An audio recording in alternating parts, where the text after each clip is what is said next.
Welcome back to Making It So. This is episode number 47. On this one, we are covering Star Trek Strange New Worlds, Season 4, Episode 1, Vallas Marineris. I'm your host, Craig, and my co-host all the way from the US, Steve. How you going, buddy? Hey, what's up, man? How are we doing? I am freezing my ass off right now. It is the coldest winter morning in Australia, in Queensland, that we've had so far, and yeah, it might not sound a lot to you guys where you're from, but it's only 5 degrees Celsius here, that's fucking cold. It was 10 degrees at this same time yesterday, so we've literally Well, halved the temperature. seeing as though I only deal in freedom units, I don't really know what that even means, but I do know it's hot as balls over here, and I want winter back right now. This season, Matty, he's too busy with work and everything else going on in his life at the moment, so I think Steve's probably going to join us for most of this season. Not only are we doing the normal podcast using just the audio medium, I'm video recording this for the first time as well, so I might chuck it up on my YouTube. So we'll see what goes on there. It just depends on how many times I pick my nose. I really don't care. Like, I'm definitely not going to blur anything out, mate. So, yeah, behave. Anyway, so you can hear that nicely, Steve, I hear?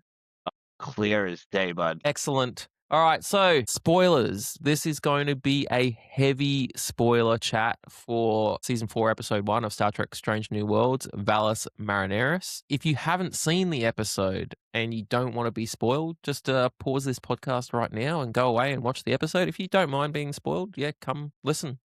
You know? All right. And so, I'm gonna spoil my take on it. Go and watch it. All Go right. and watch it. Well, before we actually start talking about it too much, let's get into the synopsis.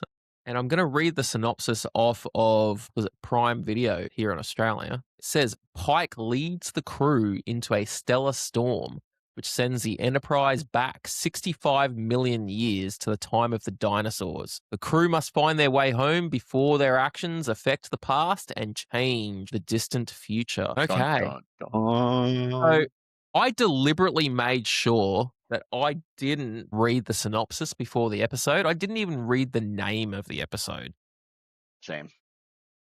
But I got curious once I did sort of turn it on, and I'm like, what is Valles Marineris? And then obviously they sort of spoke about it throughout the episode. But the Valles Marineris is the largest canyon system in the solar system. It stretches over 4,000 kilometers, or for Steve, 2,500 miles. It's up to 600 kilometers wide, or 370 miles, and up to 7 kilometers, or 23,000 feet deep. It's located along the Martian equator and is roughly 10 times longer and 5 times deeper than Earth's Grand Canyon. All right, Which is massive. Yeah, they've got a picture of it here that I'm looking at on Google, and it's got a map of the US superimposed over it, and it's actually longer than the US is wide. Yeah, I mean, I've been to the Grand Canyon, and that is something to behold, but I can only imagine what that would look like. Yeah. It'd be insane. Yeah, it's like a massive scar on the surface of Mars. So, as we get through, we'll Anyway, so this episode opens up with a season recap. And I guess the biggest thing from the recap, Captain Battelle, Captain Pike's girlfriend, dead, gone. And Spock and La'an, they're sort of they're a thing. Like, to use a 2026 sort of a thing, they're in a situationship, I guess. Are they still? Yeah. Well, they definitely got something going on. We'll talk about that in a second. Yeah. But the episode itself opens on the surface of a planet, and I didn't really catch the name of the planet, with Pike, La'an, and Mbenga riding horses. It was a pretty cool looking planet. It was very desert-like, but rusty looking. Yeah, it reminded me of like some of the old West in the US. Yes. That sort of thing. Yeah. That's what the vibe I got off it right away. Are we doing like a holodeck, or is this?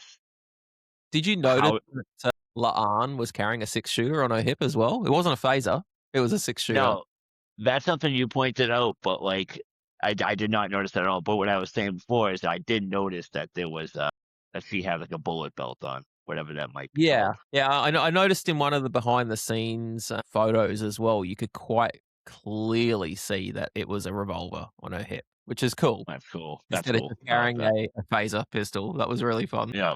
They went for the whole aesthetic. Yeah, they really The did. leather. I have a question. Alright, so that they beamed up to the Enterprise. What happened to the horses?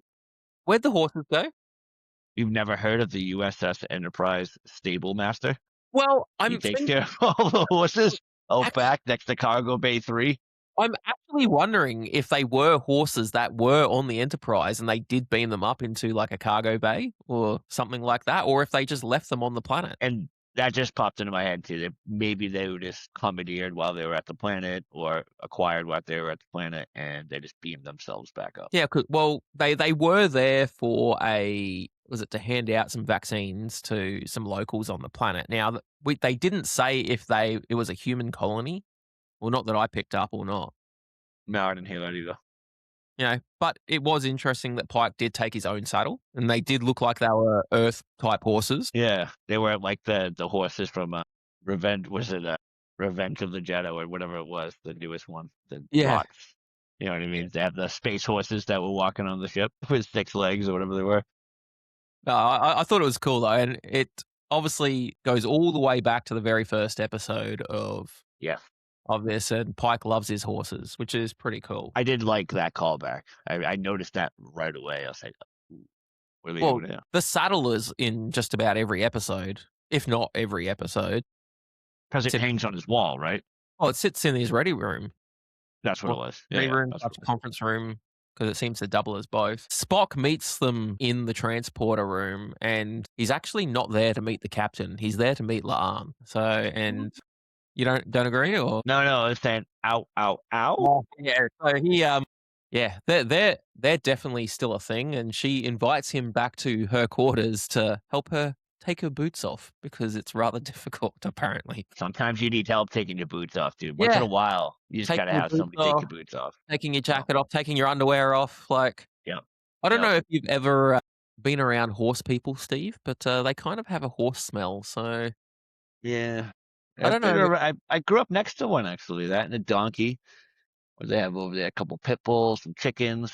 It's an Yeah, interesting little spot in the middle of the suburbia. I'm just gonna say it right now. Laan probably needs a shower before her and Spock get down with anything, especially with his Vulcan nose. You would take her smelling like that. Gonna have a sip of my Earl Grey tea that I've got going on here. Ooh, Earl Grey hot, It is, except it's black. black. There's no milk in it. Got my New York American Saratoga water. Just a nice big blue bottle of water. Okay, so Fantastic. next we go back to Pike's ready room, and Una's in there with Pike, and she's talking about how busy they have been in the last 6 months. So essentially, it's been 6 months since Marie Battelle has died by the sounds of it, and Pike has been keeping himself distracted by keeping the Enterprise busy with missions.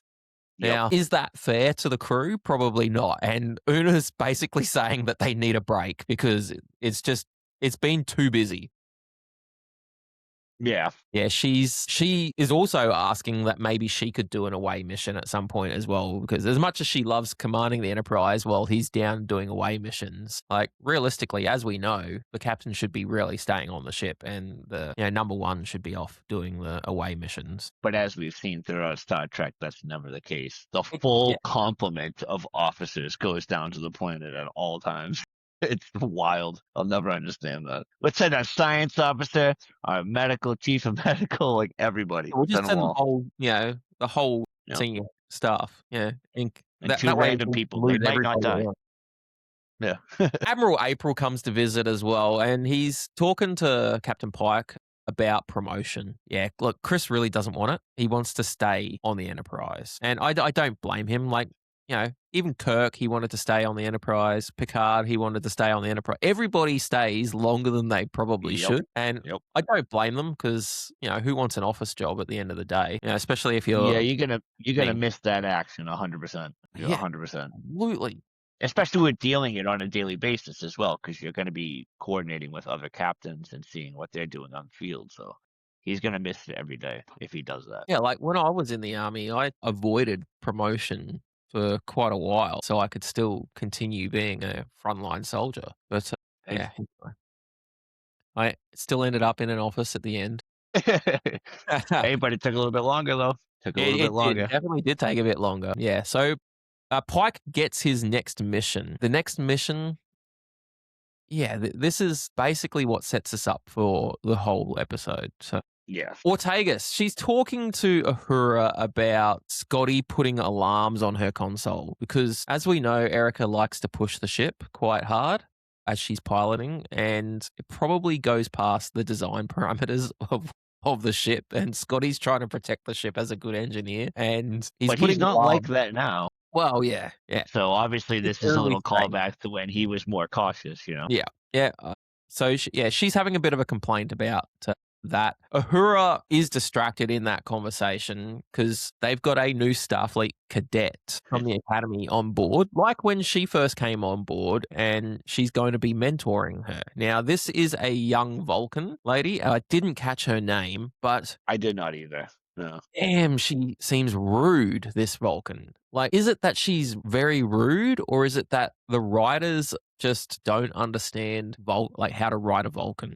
I mean, you've seen it, I think, a numerous amounts of different Vulcans and how they interact with humans throughout the different shows. And I think that's pretty much on par for most 100% Vulcans with no mixed blood. You know what I mean? Well, They even can either be T'Pol quite wasn't that bad. standoffish. She seems very, maybe she's like Like, the to begin with, she not was to be mean, but maybe she's the Asperger's Vulcan because she seemed very, very focused on whatever she was focused on, which was nothing to do with anybody else. yeah, she was very, very abrasive, this one. Yes. So Uhura had been practicing her Vulcan with Spock, but then apparently she was terrible at it and she had a very bad accent, and the cadet asked her not to speak Vulcan.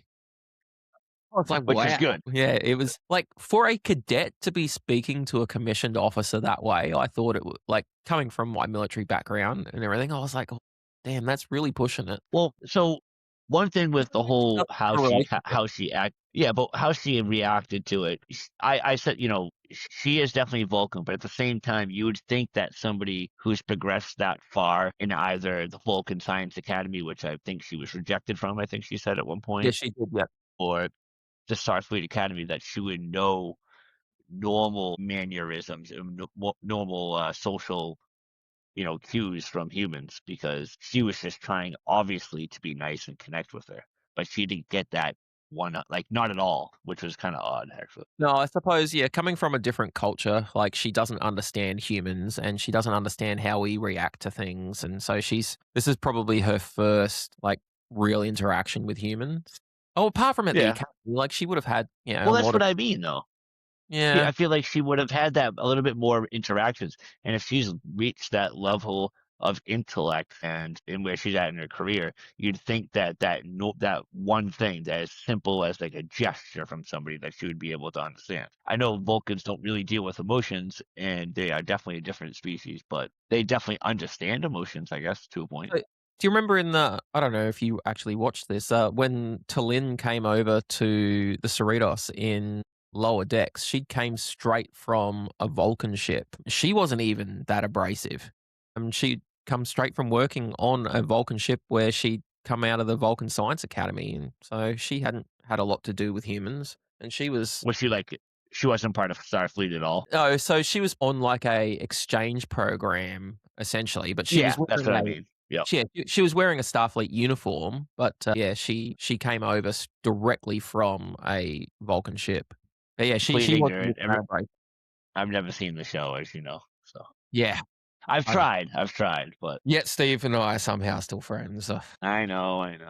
Okay, so they go on the mission that Admiral April sent them on, and there is a Category 10 interstellar squall. It's not a very common thing, but Pelia, interestingly, she says that she saw one a long time ago from a phone box. Now, that is definitely Which what did she say? she said that she's seen one a long time ago from a phone box. Phone box? What's that? Like a phone booth?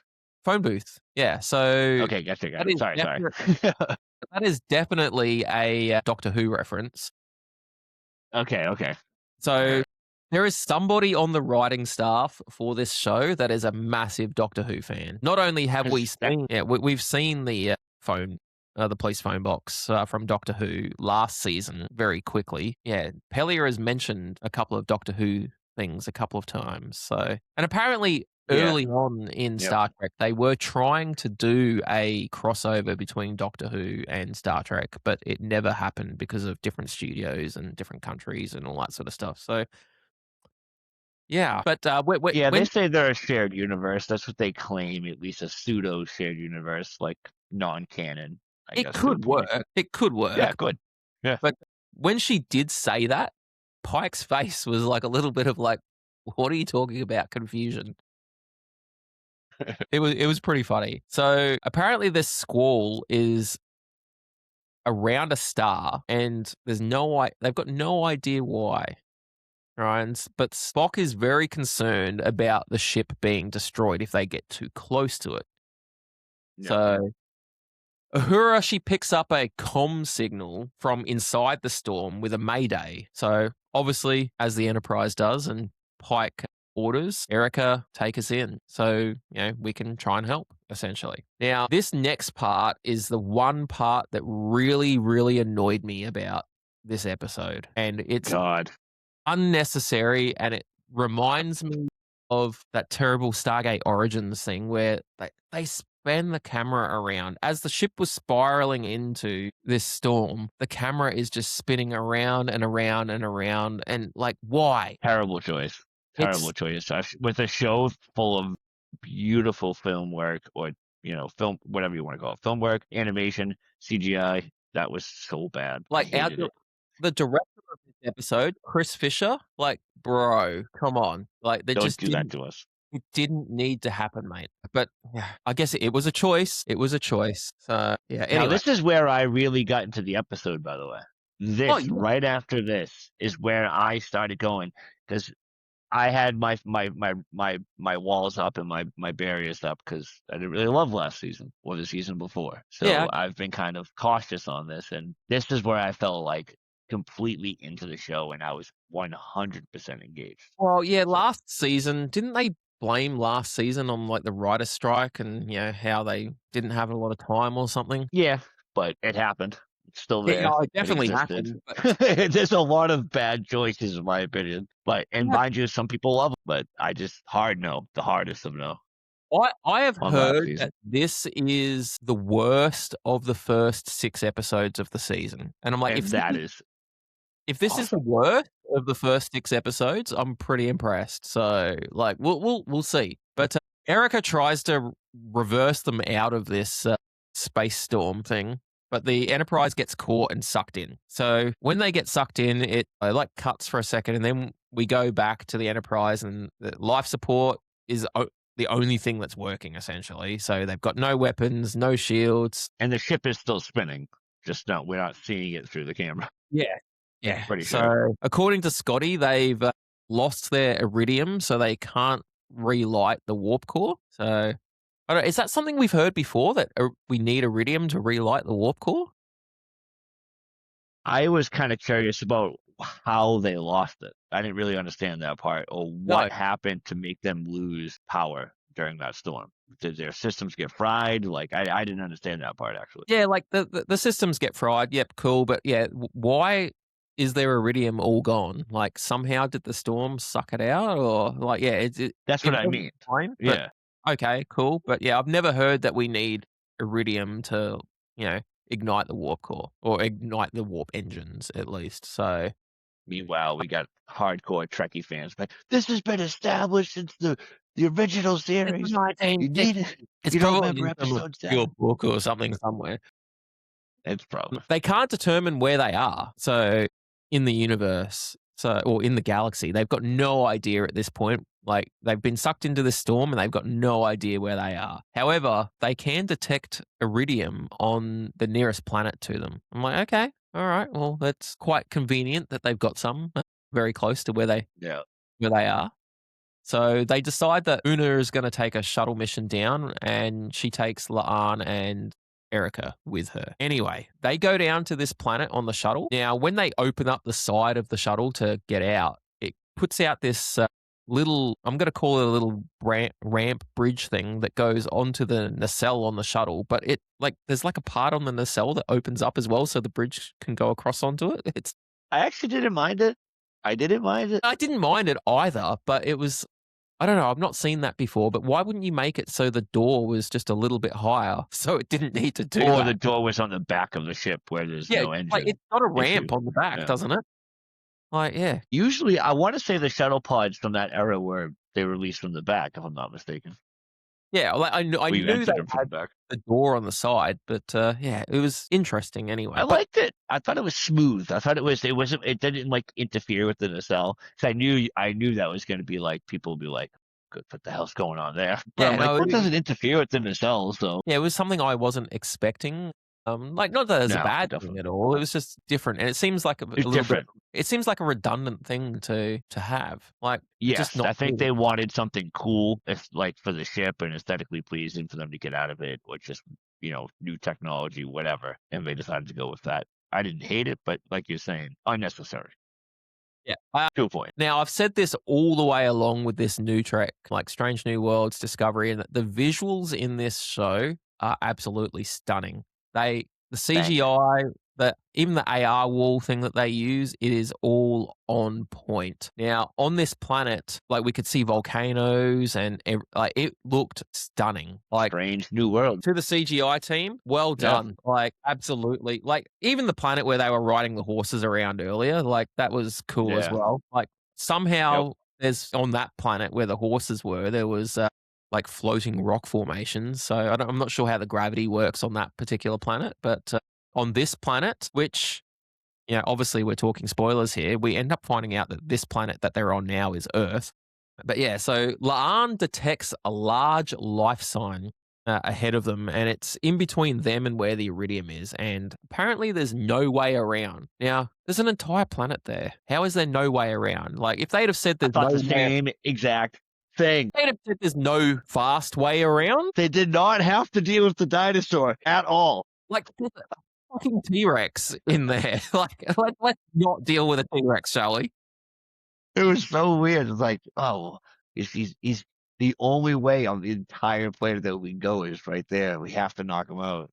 Not to Like, spoil it, but yeah, okay. So, yeah, Lan, she tries to stun the dinosaur. Yeah, which, yeah, as we see, is a T Rex. Now, I knew that by seeing the ass of it. By the way, so you what, sorry? my fault. The tail and the backside of it when it was ripping something apart. But I knew it was a T Rex. I'm like, well, what else can that be? It's gonna be like a T Rex or something. Well, But at this something point as started brewing in well, my they head haven't. where I was like, is this Earth? You know what I mean? Well, yeah, I at this really point, did started thinking that. yeah, at this point, they have not figured out that it is Earth. Exactly. Some of the people watching it may have. Like, I didn't figure it out at this point. But then when I actually saw the dinosaur, I was like, that is absolutely a T Rex. Like, so Erica and Scotty have got some massive banter thing going on. Do you think they're setting up some sort of a relationship here? Like, like they're like arguing with each other all the time. I think all these characters, I think the characters that may interact with Scotty is what shapes him to who he is and what we see in the original series. Because the Scotty that we see now, we've seen glimpses of what, the Scotty that we know, but he's definitely more refrained and more by the book. So I think he changes as time goes on. So maybe it's just like a character challenge at Yeah, point. like But he I seems don't really like a see little bitch. relationship wise. Like at this point, he seems like a little bitch. And that's kind of what I'm getting at. Like he seems kind of like refrained or Trained. just by the book. He doesn't want anything bad to happen by any means necessary by adding blinking lights to every kind of failsafe in the freaking in the ship or any kind of indicator. It's odd, definitely. Well, yeah, and His he's not the character chief so far, engineer at this point either. So Pellier is still the chief engineer of the Enterprise. So, but yeah, there's definitely who I something. can never understand. By the way, Really, I can I understand. cannot. I can't do it. I can't understand it. I try. I put the subtitles on for it. But yeah, I'm still wondering if they are trying to set up some sort of a relationship between these two. Like maybe we're leading into this season where they have like a one night stand or something. Who knows? They're both the same rank, so it wouldn't be a problem that way. But anyway, the Enterprise is grabbed in some sort of, I'm going to call it a tractor beam, but it's not exactly a tractor beam as we would know, but some sort of Electrical electronic tractor beam, spindle. Yeah. right? some other ship. electrical holder. I don't know. Yeah. Well, wouldn't a tractor beam be some sort of a electrical holder? And anyway, it looked like a Yes. light Yeah. True. holder. Yeah, anyway, this is where we actually get the opening credits for the show, and we are 15 minutes and 45 seconds in. I So loved that. Loved it it. was such a massive, like, opening part before the credits. It's probably the longest we've had in Strange New Worlds. Well, I could be wrong on that, but it's the longest in my memory anyway. And So you know what? Just that whole build up, that 15 minutes there, and then for them, because it's been a minute since the show's been on, since season 3 or whatever. Going into the opening, like, which I absolutely love. I love the opening of the show. I love the song. I love the score. I love the visuals of it all. It got me right back into it. It got me kind of pumped up in the middle of the show. You know what I mean? Like, it was like boom, right into the opening. I'm like, I almost swore right there, Craig. I'm trying not to. how good is the Oh, opening? Hear that I love playing? it. I love it. Is And brilliant, hey? and I love all of the openings. Even the shows I don't, well, maybe not the Star Trek Academy, but I love even Discovery. I don't mind the opening to it. And you know how I feel about the Enterprise, so Me, this is probably my favorite opening music of any of the Star Trek shows. It really is. I absolutely love it. something hits me different with with these three in particular. The Next Generation, Deep Space Nine, and Voyager. Something hits me deep with those. Nothing can compare to those in my opinion. Look, this is gonna be controversial. I even loved the opening stuff for Enterprise, and I know hate me for it, people, but yeah, I even liked that. I I really did. loved it actually, and Yeah. I didn't know everybody hated it because I came in, like, I'm a huge sci-fi nerd, but as Craig knows, I came into Star Trek later, and like I just watched them all on my own without like any connection to any fandom. So when I found out that everybody didn't love that song, it's like, man, I fucking sing along to it every time it comes on. I'm pumped to hear it every time. And I honestly think it's more people these days complaining about it because, like, when we Yeah, watched it, it was very early, or when I watched it at least, it was very early internet days. So there wasn't so many like message boards and YouTube videos and stuff of people complaining about just things all the time. blogs and Like fan pages, there wasn't even podcasts and things for people to have a whinge Yeah, about. But blogs were big. they were. Blogs were big. They were But big. during the whole opening title sequence of the show here, I think they've changed a couple of little things in there. Did you notice there was one part where it was sort of black and white and it looked like there was an old school like blimp and things? I thought I saw a city at one point. Am I Yeah. mistaken? Yeah, I think there was. I noticed that around, I think it's Starbase 1, I think they call it, with the ships towards the end there. I think there's a couple of new ships in there as well, and they might have moved a couple of things around. But I think there's a couple of little things in there that are hinting towards what we're gonna see in the rest of the season. So, and like I said earlier, I haven't looked at the names of the titles of any of the episodes of the season yet. I haven't looked into what any of the episodes are supposed to be about, which is great.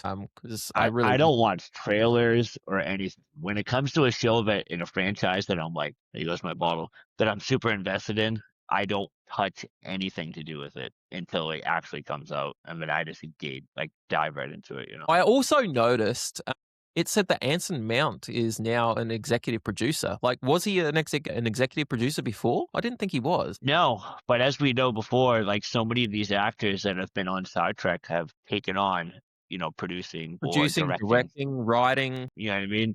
Even in Stargate, with Amanda Tapping, she did a bunch of episodes too there before she took over to Sanctuary and did Yeah, well, that as well. So Chris Judge wrote a couple episodes and, yeah, all yeah, that sort of exactly. well, Yep. Stargate. That's huge with Star Trek. Actually, a lot of the actors have. I mean, Jonathan Frakes being the number one, like, he still does it. So Speaking of hashtag save Stargate, like, come on. Like, I yeah. have been posting nonstop on my Geek and Camo account on Instagram, like, save Stargate. Like, it's been brilliant looking at all of Amazon MGM's posts on Facebook and Instagram and stuff like that. That's just full of save Stargate from all the fans. Like, how they can not save it at this point is beyond me. You know what's frustrating, Craig? It's just that all of us Star Trek fans are obviously fans of all different kind of sci-fi, whether it's Babylon 5, which is huge to me as well as Stargate. It's so Kind of like, frustrating to know that like shows like franchises like Stargate have the backing, but Stargate won't, even though it's 3 shows or 4 shows at this point, multiple movies, a massive fan base. You know, one of their shows lasted 10 years. I can't believe they would even announce it and then cancel it again. Regardless, we can go on about that forever, but yeah, it's very infuriating. It's disappointing. So we Steve and I might have to have another chat about that on my own channel, because this I'm podcast is down. going out on the Get Into Geek channel with our friends from the Get Into Gate. But all right, so the Enterprise is still in that tractor beam. I'm just going to call it a tractor beam. And apparently the universal translator is still working. So they can't get out of this tractor beam. So Pike is like, well, let's try and talk to them. So, and the way he says it to them, he's like, you have accidentally taken hold of our ship. And then Battle Commander Cassell, she comes back and she's like, well, we haven't accidentally taken hold of your ship. Like, we've done it. I took your ship. It is now mine. Claimed it as salvage, basically. She looks familiar, and I'm not exactly sure what she's been in that I might have Dude, seen before. I said the same thing. And you know what, dude? She reminded me of that old school Star Trek random actor that would come in and just be an absolute force, whether it's just a single episode or not. You don't know what I mean by that, Yeah. right? Like whether it's an old British actor or something like that. She was really, really, really, really good. Like Yeah, her stunning. character in this was excellent. As I'm gonna say the bad guy of the week in this episode, like she wasn't the typical bad guy that just wants to Yeah. absolutely end us. She was the bad guy that, not only doesn't really want to end us per se, she just wants our technology, to protect her own people. Yeah, exactly. And she'll go do that at all costs and without knowing the outcome or Yeah. what the ramifications might be. Ramification. Yeah, exactly. So back on the planet, the away team, they're trying to figure out how to get past the dinosaurs. For no reason. Yeah. This, yeah. Okay. Still So, good, but still good. yeah, like, I don't know, like to me, it looked like you could probably walk around, but yes, it would have taken a bit longer. Like, as someone that spent half of his career walking on 2 legs around the place, like, yeah, okay, cool. It's probably going to take an extra hour or so. Does the Enterprise have that time? I don't know. Like that, if they'd have just put like a time crunch on it to go, Yeah. hey, we don't have the time for this because, It'll take us an hour to get down that valley, an hour back up. The only clear way is through that way right there. Well, I guess that they would have did done have. it. I guess they did have a time crunch because the Enterprise was caught. But did they even realize that the Enterprise was caught at that point? I don't even know. I can't even remember. I don't think there was communication between them and the ship, was there? At that point? No, there was, because Erica was talking with Scotty on the. Oh, yeah, that's true. That's true. Yeah. So now the question is asked: are their captors pre-warp? Now the Yes. technology Yep. of their ship would suggest that they're not. But okay, maybe they are pre-warp and they are caught within their own solar system here. So now we learn that Which they I are. love. Yeah, it's totally Good idea. different. That ship Yeah. was. Yeah, had the technology to grab hold of the Enterprise and hold on to it, but they didn't have very good weapons. So, which obviously is a lot of the premise of the episodes. So, this crew was Captain Cassell. Her planet is at war with a neighboring planet with a species called the Doldrum. So Chris invites her on board, and what he uses to invite her on board is the premise of her seeing their weapons because, they're at war. But at this point, if they're a pre-warp civilization, we shouldn't be interacting with them so much. But I guess they've really got no choice. And that is sort of spoken about, really, in the episode. Yeah, but the amount of times that Starfleet breaks their own rules is tenfold. It's uncountable. So all of them. I don't look at this as a huge issue. You know what I mean? Overall, especially if they're caught somewhere where they don't know where they are and they're trying to get home. You know what I mean? Yeah. Back on the planet, Laan, so she talks about how they've now got a disintegration function on the phasers, and she uses that function to phaser the trees down. So, yeah, it looked cool. It really did. It's good. It's good to see where the progression of technology came from, too, or when it was established, So that's cool. Exactly. So All right, back on the Enterprise again. So we keep jumping between the away team and the Enterprise. Spock is doing some scans and he's determined that they are actually in the solar system. So the solar system being our solar system where Earth is. Like, what the hell? And they've determined that they are actually 65 million years ago. Yeah, such a good idea. I love this. Wow. Like, they have somehow, through that subspace storm thing, traveled back 65 million years into the past. So And that's when, Craig, that's when I realized that my little thing about the T-Rex, where I was like, that's definitely Earth. that is That's definitely definitely Earth. That's definitely Earth. But I didn't know how it was going to play out, obviously. Continue. Sorry. And like Battle Commander Cassell's planet is actually Mars. And then when you go look up what the title of the episode, Vallas Marineris, is, it makes sense because later on she talks about that trench on the planet anyway. The connections are perfect. Absolutely perfect. I just like how they didn't. Well, I guess that their sensors and everything are down, but they did mention when they got there that they didn't recognize any of the star formations or something along those lines, which makes sense now because now that they're 65 million years ago. Like the stars and everything have moved. Yeah. Yeah. So stellar drift.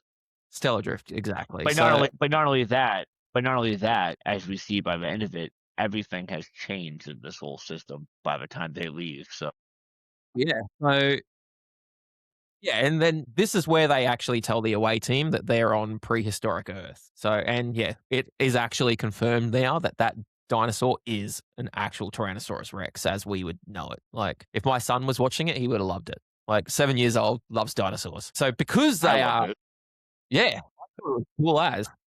Because they're in the past, now they're like, well, we can't actually harm anything, including these dinosaurs, because if we harm this dinosaur, it could destroy their own future. But why, though? Why would killing one dinosaur mess up the timeline of their entire future? Well, the butterfly effect, I guess. Like, who's to say that that dinosaur doesn't eat another one later on that's eaten something or doesn't eat something that then, evolves into humanity, I guess. But what I'm getting at is they've never been on a planet that doesn't have any other kind of.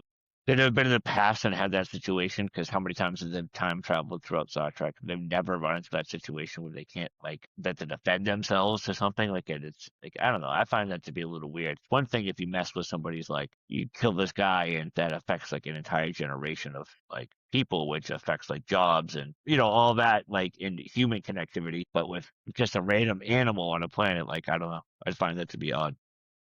Yeah, I get it. I understand it, how this works, but I don't know. If you have questions about it, put it down in the comments. Whether you're watching this on my YouTube or if you're listening to it on the Get Into Geek. What's that? Sorry? You could see me vape the entire time. I forgot that it was on camera. They're sucking on the robot penis. Well, the deuce flew. So Commander Cassell, she comes on board the Enterprise, and instead of coming on the Enterprise the way she was invited to, they just phase straight through the wall. She plays by her own rule, this woman. Oh yeah, she's just coming on. Doesn't matter. Yeah, I love that she brought 2 security guards with her too. That was agreed upon as well. Yeah. So they are. She does mention how they are taller than Pike, due to less gravity on her planet, which as we know is Mars at this point. But she's not that much taller that I thought that she needed to mention it. But if you actually have a look, when you see a full body shot of her with her people, her shoes have actually got a big platform on them that are 2 or 3 inches. So that's why she's taller. And her outfit made her look very tall as well. The shoulder pads and the headpiece or whatever it was. It was a very cool outfit, though. Their whole costume. I loved it, man. Yeah. Loved it. Well, and, her people are Martians as well. Craig, I could literally I would want to see an entire show based off their entire culture. That's how much I loved this episode and the concept of what was around their people and their struggle. Yeah. I'd go into it forever, but very, very it was amazing, man. I'm blown away by it. But and we haven't even got to the most, interesting and I know timeline ending part of the episode yet. So Mbenga, he asks Commander Cassell if he can examine her and her two security people, because normally the biofilters or the transporters would filter out any pathogens. She Yeah. actually agrees because not only is she the commander, but she's trained in medicine as well, and she's curious to see what our medical technology is like on the Enterprise. So, which I thought was really cool. So she's not only like in the middle of a war fighting for her people's survival and grabbing the Enterprise and basically just salvaging it and doing whatever the hell she wants, she's still curious enough to see, what the Enterprise and its people have to offer, which I think is pretty cool. Very Starfleet. She seemed Yeah, very human. She was, like you said, she's not the villain of the week. She's like the tragic villain, or like yeah, she's it's the just a person tragic fighting. story. It sucks. Yeah, she's fighting for the survival of her people against a unrelenting enemy, which we've learnt is a insectoid species, which is going after them as well. So the away team back on the planet, they're going to try and stun the T-Rex. And Una comes up with this idea of shooting the soft pallet inside its mouth. This is extremely ballsy to go up against the T-Rex. Like 12 feet from it on a plateau, on like a little cliff. I was like, what the hell is going on right now? Why are we doing this? Yeah, like trying to shoot into the soft pallet of it. Okay, cool. Yep. All right. Yeah, She about does it. 30 yards away. Yeah, she does it, and she's lucky she didn't get squashed as it collapsed onto the ground. But yeah. Anyway, so back in sick bay, Mbenga's completing his scans, and yeah, they've got no pathogens or anything, and it's safe for the Enterprise crew and safe for her crew on board. So this is when they start to explain the Federation to Commander Cassell and her people. Now, one of the things I really loved about where they were explaining the UFP, like, because they're talking about how they exchange weapons and they exchange technologies and they protect each other. And all that sort of stuff. But one of the things that Chapel explains is sometimes that exchange between members of the United Federation of Planets, it doesn't have to be weapons, it doesn't have to be people, it doesn't have to be technology. It can just come down to sharing music or Food. recipes. Like, It I could thought be that was It could be new materials and ways to build houses faster. It could be transported technology to help increase its viability or strength, like in the you don't pattern. even It could have be to anything. provide you don't even have to provide troops to protect the UFP, like the United Nope. Federation of Planets. You can It's literally optional. just be the planet that produces food and music and things. I thought that was excellent. Like, that is one of the most Star Trek things I could possibly ever hear out of this show, I think. Yep, definitely. Like, that is a great sounding future. Whether it happens or not, is yet to be seen for humanity. But like the thought of that, to as a point where we could possibly get to is quite excellent to me. Yeah, So you get to take on other planets' defense forces, and they'll contribute ships and technologies, and like all. But the Enterprise is not just human technology, obviously. no, So that's a collaboration of all the cultures that have invested into Starfleet yeah, and the like Federation of at this Planets. point, it's humanity. It is the Vulcans. It's Andorians, Yeah, the Tellarites, and and we don't know who created the viewer screens on those. They could have been the Tellarites. It could have been, you know what I mean? Like, it's not just Earth and that. So yeah, it's really cool to think about it. yeah, no, it's very, very cool. So Captain Pike starts to talk about the carrot and stick discussion with her, which Commander Cassell, she is like, "What's a carrot?" Like thinking it's some sort of a weapon.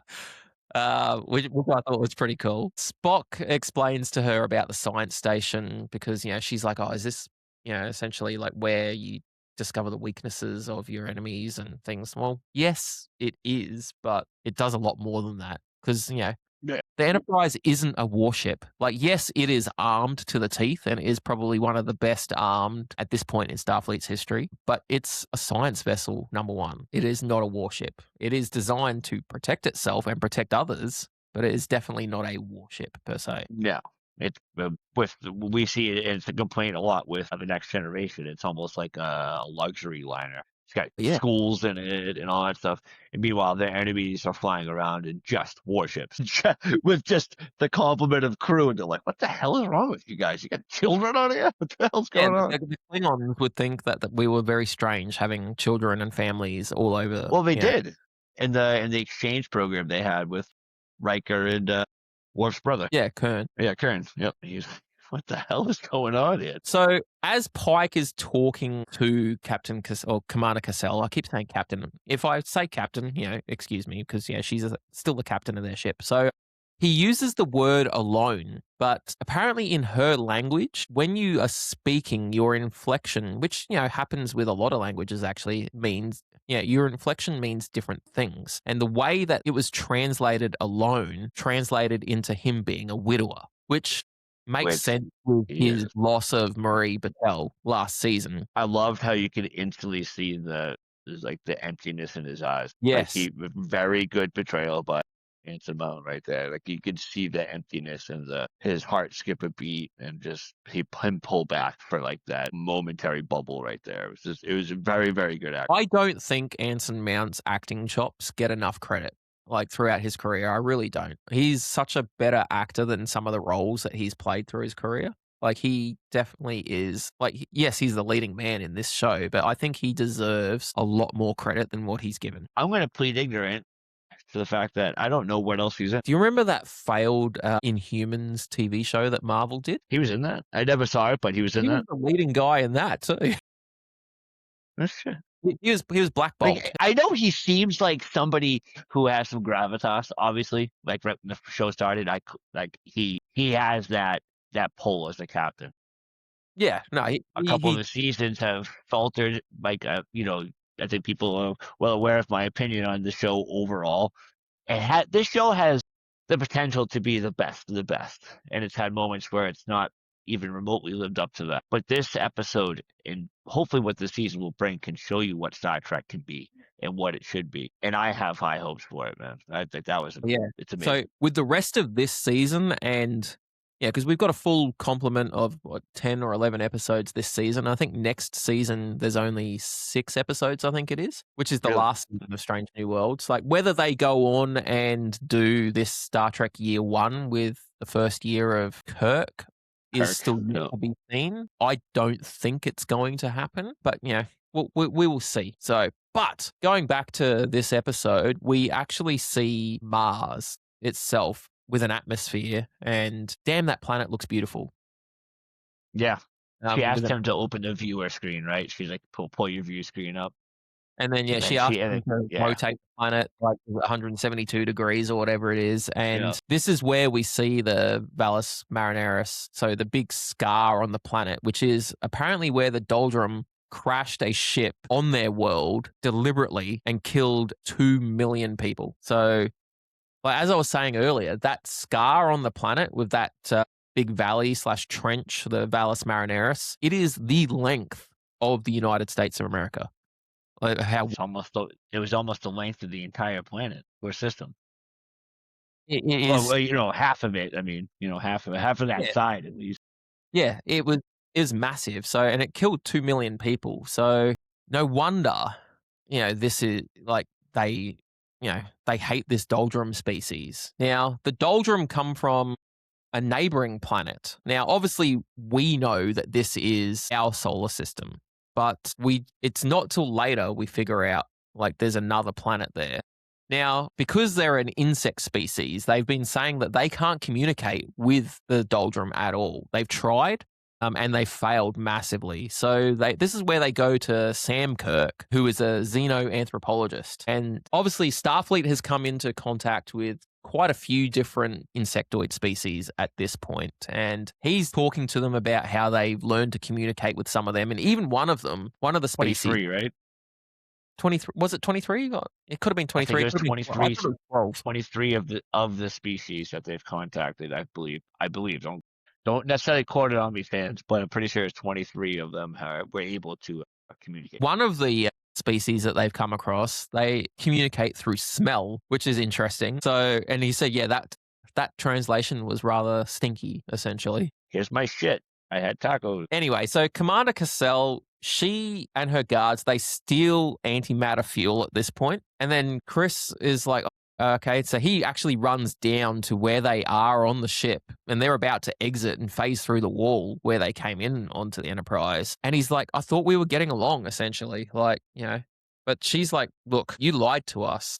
You weren't truthful. And she's been nothing but that the entire time. Her true. full intentions, whether she was going to take the ship or not. Yeah, while she was in the lab, she discovered that the crew of the Enterprise and the Enterprise itself is from 65 million years in the future. She's discovered that. She's figured that out from their own computers, and she's not happy about it. And she essentially sees it as lying to them because they did explain where they were from, but not when. And that's a big thing to her, which, I kind of get. So yeah, Well, she's not only that, how are they going to get home, number one? And number two, Starfleet isn't there to help them or assist. So and then obviously what you're going to say next. So, and the Enterprise is giving them what they need to win this war. Like, they don't have access to the antimatter themselves, so they're just taking it from the Enterprise and they're going to use it as a weapon.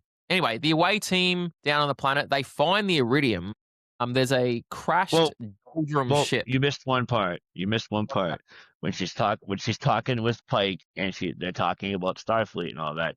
She does make it aware that she realizes that her planet is destroyed 65 million years in the future and is a red wasteland. And the fact that she quotes and says red wasteland. I don't know. She did see it in the computer actually. So. Yeah, so she does. She realizes that, in the 65 million years in the future where the Enterprise is from, Mars is just a barren red rock, essentially. And she wants to stop that. And I don't blame her. I really don't blame her at all. Nope, I don't either. The crashed doldrum ship on what we now know as Earth. Now, there's some pods that are on where that crashed ship is. And I don't know, were they still alive or were they just, I was confused about that because if they had been there X amount, how long were they down there? The ship was still on fire, so it didn't look like it had been crushed there for too long, to be honest. All right, so then that maybe, I don't know. They said reflexes when the insect reacted, but I don't see how. Did you activate the defrost out of cryosleep, or it was very confusing. I didn't get that part. Yeah, I don't know. It was a quote unquote colony ship. So the doldrum, were they heading to Earth to try and colonize Earth as well? Like, obviously, as we know, Earth is the third planet in our solar system. Mars is the fourth, and then there's a fifth planet which is the doldrums planet. There's no fifth planet. Yeah, exactly. Exactly. So anyway, Una, she goes in and she gets the Iridium fuel pod. The next scene. The dinosaur. Okay, so La'an punches what looks like a velociraptor. Did it look like a velociraptor to you? Yes. So I was going to mention this earlier and I forgot about this. So obviously since Jurassic Park, which we had deemed at the time very authentic looking dinosaurs, a lot's come out to suggest that they were either feathered. Not all species were, but I do like that they kept one to be roughly about the same as it looked in Jurassic Park, and then had one look more accurate. Because that raptor that came up, it was kind of a raptor. Raptors would imagine would be a lot bigger than her, probably 3 or 4 feet. But at the same time, it looked like one, and it was feathered. I do love the accuracy they tried to portray in that one. My question here is, yes, I do like dinosaurs, but were these actually supposed to be velociraptors? And my big question here is, were velociraptors actually around at the same time as the Tyrannosaurus Rex? Or were they from an earlier period? Not with actually knowing this, but knowing how Steven Spielberg would operate in the accuracy and overall validity of his depiction of Jurassic Park, that they would be in the same era, Jurassic era. I would imagine. Well, yeah, obviously, as we know, there's the Jurassic, and a few other. He's very accurate with that kind of stuff. That's why I wouldn't think he would do that personally. I'll have to look up later. But, yeah, something to look up, definitely. So one of the velociraptors comes up, and La'an punches it in the face. Right in the face. Fucking squaw. Boom. Have you ever seen that video? Have you ever I seen was so thrown off, dude. Steve, have you ever seen the video where there's a massive kangaroo that is choking this dude's Yes. dog and he goes up and punches it? It reminded me of Yep. that. Because the kangaroo just like leans back and it's like, Yeah. 'Cause it's shit, that big hurts so bad. I'm out of here. Oh, that's so true. That's so true. So anyway, that at this point, the next scene that we see is Laan is in sick bay talking to Mbenga and Nurse Chapel. She's literally broken her hand from punching that raptor in the face. Doesn't feel it. And she doesn't feel it. So, and she says that she's been feeling different for a while. So, for those Yeah, but don't she's still the same. She's still the same line to Nurse Chapel, though. Yeah. Well, yeah, they're still friends and, all that sort I of hate stuff. it. And she's talking about her augment DNA, and then like Mbenga's like, well, you're not, thinking about taking over the galaxy or anything, are you? So a little bit of foreshadowing and Yeah, stuff there. foreshadowing for sure. So is And this so is going what I was just saying too, though, is like the fact that she's like, "Oh, you're still the same person to us," deep down inside or something. It's like, no, she's not. She's clearly not. She's telling you that she's not. It's Yeah, like because it's just before weird. Kirk takes over the Enterprise, like there's still a few characters that need to leave. So Laan is Yep. one of them. So what happens to her? So we're obviously starting to slowly build through this season to losing Laan somehow, whether she goes full Khan or whether she gets killed I somehow think or yeah, I think that's what's going to happen. I think we lose her. That's my opinion. I yeah. don't know how, nothing to base it off, but I think it's probably a good way to to end her character and to give Yeah, it some exactly. gravitas. Like, is it one of those things where they wipe her from the history books or, because we never hear about Yeah, her. true. So Spock She never is a talks Sing about her. too. Pardon? She is a Sing too, so Yeah. So, all right. So Noonien-Singh, yeah. they've installed the Iridium, and we've got our engines back online. So at this point, they hail Commander Cassell, and Pike he apologizes to her in a way. He's sorry. And then she shuts off the comms, and she's using that antimatter. So she's going to destroy the Doldrums' homeworld, which is the With fifth no planet. delay. They No, fire that right away too. she is not messing around. This is like she Nope. sees her way to end this war, and she is going to end the doldrum once and for all. No pussyfooting. No pussyfooting. They get right to it. This is where they're like, well, hang on, the fifth planet in the system is not Jupiter, like as we would know it now and as they know it. So it is another planet, right? It is similar to Mars in size and everything, but it's just not there in the future. So anyway, she deploys the antimatter mine, but they actually say that she's going to be too close to it and it's going to destroy herself as well. So she actually sacrifices her own ship and her own life when she does deploy this antimatter onto the Doldrum homeworld, and she kills herself in order to make sure that her people survive, which is Noble. very brave, very noble, yes. But at Yep. this point, there's the moral conundrum that they have. Was like, well, hang on. Do we stop this antimatter mine from hitting that planet, or do we let it happen? And essentially, because Pike, realizes that, hang on, in our time, there is no fifth planet in between Mars and Jupiter. He lets it happen. Like the crew on the bridge are all like, well, we can't let this happen, but he does let it happen. And as a result of that, it's not just one thing that happens too. So No, it's 3 things happens. it 4, has to really. happen. So Cassell and her crew dead. The Doldrum planet dead. It shifts Mars. Beautiful imagery, by the way. Sorry to interrupt. Beautiful. I loved Pike standing on the bridge and looking at that. It looked fucking banging. That was awesome. Destroying the Doldrum home planet it shifts Mars's orbit accidentally. Like, so she didn't realize that this was going to happen, but it also creates the asteroid that destroys the dinosaurs on Earth. Yep, at the Yucatan Peninsula, where they say the extinction actually happened. So now the question is the whole incident where the Enterprise travels back in time, was it always meant to happen? Were we always responsible for our own evolution? Like the mind bending. That's what the paradox is. Paradox is, it's awesome. It's a very I love cool. that. Sorry. Continue, Steve. No, you're right.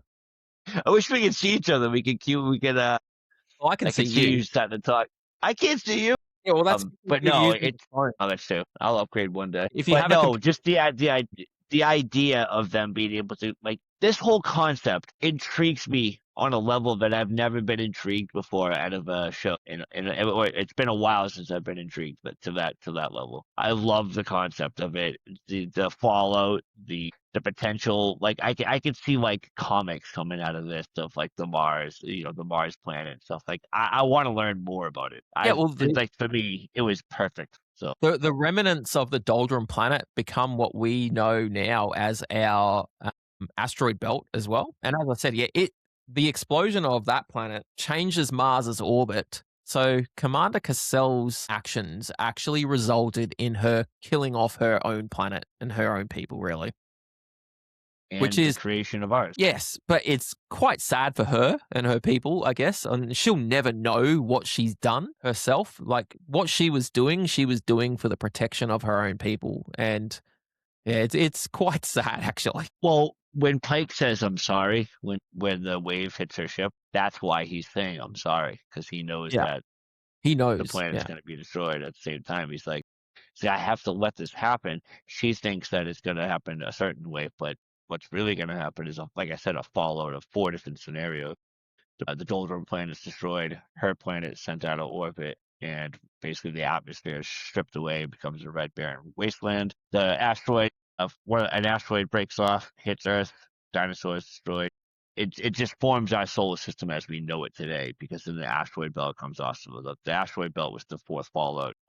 Absolutely brilliant, absolutely brilliant. It really was. So the explosion of the Doldrum planet with the antimatter explosion and the power that is from that, Spock determines that there is enough power from that if we head into it, it should have enough power that we can get the Enterprise back to our time. Yeah, I'm not but will it exactly destroy the ship? exactly. Will it destroy the ship? Well, it clearly doesn't.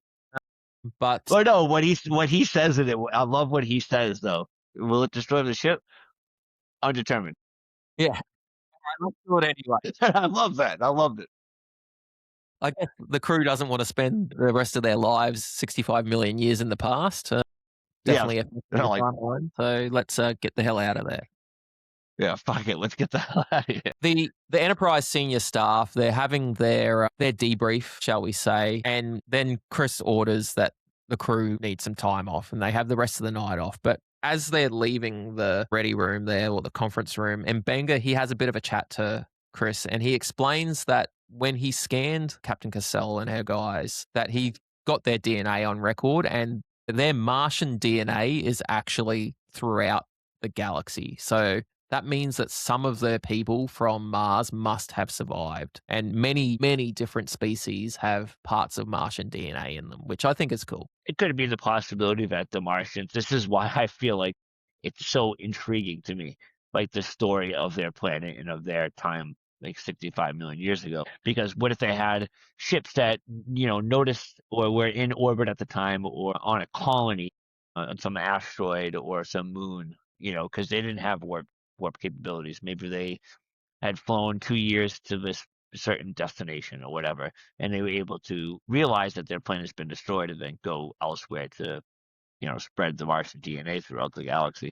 Yeah, It exactly. it's brilliant, dude. It really is. It's brilliant. This is the best I have seen Star Trek in quite some time. Yeah, well, this is probably it is in my top 5 favorite episodes of all of Yeah, Strange New Worlds so far. it's up there as top episode of Sci. Honestly, I'm not just saying this as like I watched it 3 times, and if you know me, like if I'm gonna watch something 3 times since Thursday, it's Saturday night here in the U.S. It hit me on a different level.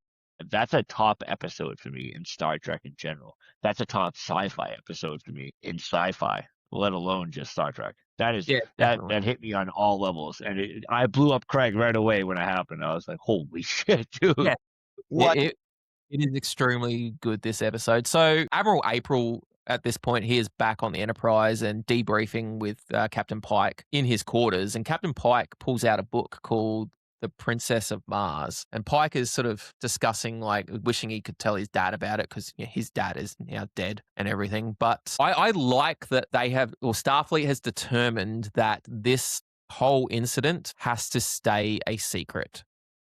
Yes. Steve got his Yep. cat. If those that aren't watching this, they were just listening. Steve's picked up his cat. What's your cat's name? Hybrid. Kyber, like a Kyber crystal Yep. from Star Wars. Yep. She's adorable, but she needed my little attention for a second because she kept meowing next to me, and I can't ignore her. So, yes, so this whole incident where the Enterprise traveled 65 million years back into the past, it has to stay secret, and the history books cannot be changed. I love Which, it. Love it. like, how many times has the Enterprise, not even just this Enterprise, but well, this Enterprise in particular has traveled time a couple of times now. And it be documented too. Yeah. Yeah. So, Well, the ramifications of this, I mean, at the same time, I was going to say the ramifications of this are a little bit different, but at the same time, the ramifications of this would affect literally nobody on Earth or in the Federation. So, no, but what it does is it keeps canon for Star Trek alive because we've never heard ex- about this yep, before. So, and true. I like the way they did it. It was a smart I way like it. with canon. Yeah, I like it in general though because I love secrecy, and I feel like as much as people like to put Starfleet and Star Trek on a pedestal of this utopian society and their shit doesn't stink and it's all about socialism and involvement, that's not what we see on the screen every time, as evident Exactly. here in this episode. It's just not what we see. They're still very human, you know. So obviously Admiral April is there to, say to Chris about this promotion, but Chris, he decides not to take the promotion. He's not taking it, but he has someone that deserves a promotion, and that is number one, Una Chin Riley. So for those that didn't know, he's actually a lieutenant commander. So she actually gets fully promoted to full commander at this point, which Yep. is great. Yep. So Which is building her up to Cool, the point where she is on the show as well, too. So on like the she's original series. she is the first officer of the flagship of the fleet, and she should be a commander, not just a lieutenant commander. Of course she should be. That's why they didn't. That's why he recommended it too. I would imagine too, because she's probably it's about time. So we go back to Uhura and the Vulcan cadet that's there. I still think she is extremely fucking rude, but This you is know, all a bar scene, by the way, right? Yeah. This is all at the bar. Yeah, yeah. maybe she's not rude. Maybe she's just very Vulcan. Yes, and she is. That's what I was getting at earlier. She's just Vulcan. Yeah. So Scotty and Erica, they've still got a thing going on there. I'm not sure what's happening. As I said earlier, I think they're setting them up for something. But obviously, Ortega, she has to leave at some point as well in the next season and a half. So that'll be interesting. So in the bar as well, Chapel wants to know more about the dinosaurs, which is cool. But obviously this whole thing is supposed to be secret. Like, stop talking about it. It's yeah. The other thing is, dude, is like I've always wondered this on ships. Like everybody, battle stations, everybody. Does everybody know what the fuck is actually going on at all times, or are you just on deck 14, completely ignorant to 90% of your entire 5-year mission because you're not on the bridge? You know what I mean? Like it's always kind of confusing. And you're going around and fixing light globes and stuff on the ship. Like, that's your entire job. Like, do you know what else has happened? Do you know that you've just traveled 65 million years back into the past? I don't know. Like, kind of the premises of Lower Decks, though, I guess, to a point. So yeah, exactly. Love that show. it's to show you the other version or side of Starfleet. Correct. Now, this last scene of the episode is, I like it because it is back when they were still in the past, and the three girls down on the planet on the away team there, they are looking out over prehistoric Earth and seeing all of the dinosaurs. And I thought that scene was brilliant. It was beautiful, and the CGI and the AR wall or whatever they were using there for that, it looked amazing. Banging. What did it remind you of at the end? Well, what did they call back to? What they reference? You tell me. Jurassic Park. Well, yeah. All I could hear in my head was da-na-na-na-na. And when I saw the T-Rex bending down and picking his head up, I was like, he's gonna roar, and it's gonna. It's the exact scene at the Jurassic Park right there, pretty much, And then that's the end of the episode. So for me, that episode, as I've said, was absolutely brilliant. I loved it. Like, such a strong opening episode for a season of Strange New Worlds.